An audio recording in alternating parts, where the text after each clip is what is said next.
കൂടുതൽ വാർത്തകളും വീഡിയോകളും കാണാൻ ഈ ചാനൽ സബ്സ്ക്രൈബ് ചെയ്യുക. കൂടെ ബെൽ ബട്ടൺ അമർത്തുക. ഇന്നത്തെ എൻ്റെ ജ്യോതിഷ വിഷയത്തിലേക്ക് എല്ലാവർക്കും സ്വാഗതം. ഞാനിന്ന് പറയുന്ന ജ്യോതിഷ വിഷയം ഈ നക്ഷത്രക്കാർ ദൈവകൃപയുള്ളവരായിരിക്കും എന്നാണ്. അപ്പം 27 നക്ഷത്രക്കാർക്കും ദൈവാനുഗ്രഹവും കിട്ടും, അതിൽ സംശയമൊന്നുമില്ല. അല്ലാണ്ട് ഒരു നക്ഷത്രക്കാരെ മാത്രം ദൈവം മാറ്റി നിർത്തൂല, ഇല്ലേ? ഒരു സംഭവം ഉണ്ടാവുമ്പോൾ അല്ലെങ്കിൽ ഒരു കാര്യങ്ങൾ നടക്കുമ്പോൾ അതിൽ ഇന്നിന്ന നക്ഷത്രക്കാർ മാറി നിൽക്കട്ടെ എന്ന് ദൈവം പറയുമോ? പറയില്ല. 27 നക്ഷത്രക്കാർക്കും ദൈവാനുഗ്രഹം കിട്ടും. എന്നാൽ ചില നക്ഷത്രക്കാർക്ക് കുറച്ച് കൂടുതൽ ദൈവാനുഗ്രഹങ്ങൾ കിട്ടാൻ സാധ്യതയുണ്ട്.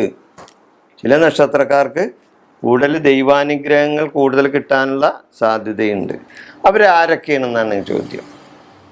ഭരണി, പൂരം, പൂരാടം ഈ നക്ഷത്രങ്ങൾ ശുക്രഗ്രഹത്തിൻ്റെ നക്ഷത്രങ്ങളാണ്. ഇവരിൽ ദൈവാനുഗ്രഹം കൂടുതൽ കാണാം. ഭരണി, പൂരം, പൂരാടം ഈ നക്ഷത്രങ്ങൾ ശുക്രഗ്രഹത്തിൻ്റെ നക്ഷത്രങ്ങളാണ്. ഇവരിൽ ദൈവാനുഗ്രഹം കൂടുതൽ കാണാം. ഇതുകൂടാതെ രോഹിണി, അത്തം, തിരുവോണം ഈ നക്ഷത്രങ്ങൾ ചന്ദ്രഗ്രഹ നക്ഷത്രങ്ങളാണ്.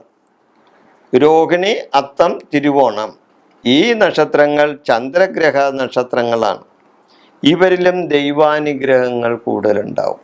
ഇവർക്കും ദൈവാനുഗ്രഹങ്ങൾ കൊണ്ടു. പിന്നെ പുണർദം, വിശാഖം, പൂരുരുട്ടാതി ഈ നക്ഷത്രങ്ങൾ വേഴഗ്രഹത്തിൻ്റെ നക്ഷത്രങ്ങളാണ്.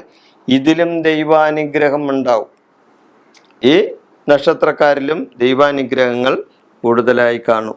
അതായത് വേഴത്തിൻ്റെയാണ്. വേഴം എന്ന് പറഞ്ഞു കഴിഞ്ഞാൽ ആരാണ്? ഗ്രഹങ്ങളിലെ ഏറ്റവും പ്രധാനപ്പെട്ട ഗ്രഹമാണ് വേഴം, അല്ലേ? സർവേശ്വകാരകനാണ് വേഴം. സർവേശ്വര ഗ്രഹമാണ് വേഴം. അപ്പോൾ വേഴത്തിൻ്റെ നക്ഷത്രങ്ങളാണ് പുണർദം, വിശാഖം, പൂരുരുട്ടാതി. ഇത് അതുപോലെ തന്നെ ആയില്യം, കേട്ട, രേവതി ഈ നക്ഷത്രങ്ങൾ ബുധഗ്രഹത്തിൻ്റെ നക്ഷത്രങ്ങളാണ്. ഇവരിലും ദൈവാനുഗ്രഹം ഉണ്ടാവും. ഇതെല്ലാം ശുഭഗ്രഹങ്ങളുടെ നക്ഷത്രങ്ങളാണ് ഞാൻ പറയുന്നത്. മറ്റേ 5 ഗ്രഹങ്ങൾ വേറെ ഉണ്ട്, പാപഗ്രഹങ്ങൾ.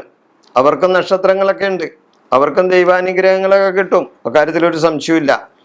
എന്നാൽ ഈ ശുഭഗ്രഹങ്ങളുടെ നക്ഷത്രങ്ങൾക്ക് ശുഭാനുഗ്രഹങ്ങൾ കൂടുതൽ കിട്ടാൻ സാധ്യത ഉണ്ട് എന്നാണ് ഞാൻ പറയുന്നത്. ശുഭഗ്രഹങ്ങളായ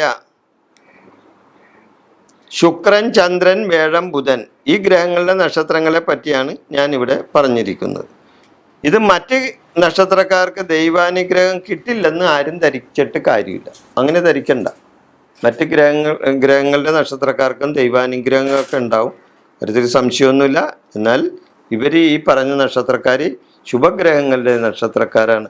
അതുകൊണ്ടാണ് ദൈവാനുകൂല്യം കൂടുതൽ കിട്ടാൻ സാധ്യത എന്ന് ഞാനിവിടെ പറയുന്നത്. വിഷയം ഞാനിവിടെ അവസാനിപ്പിക്കുന്നു. നിങ്ങൾക്ക് നന്ദി, നമസ്കാരം.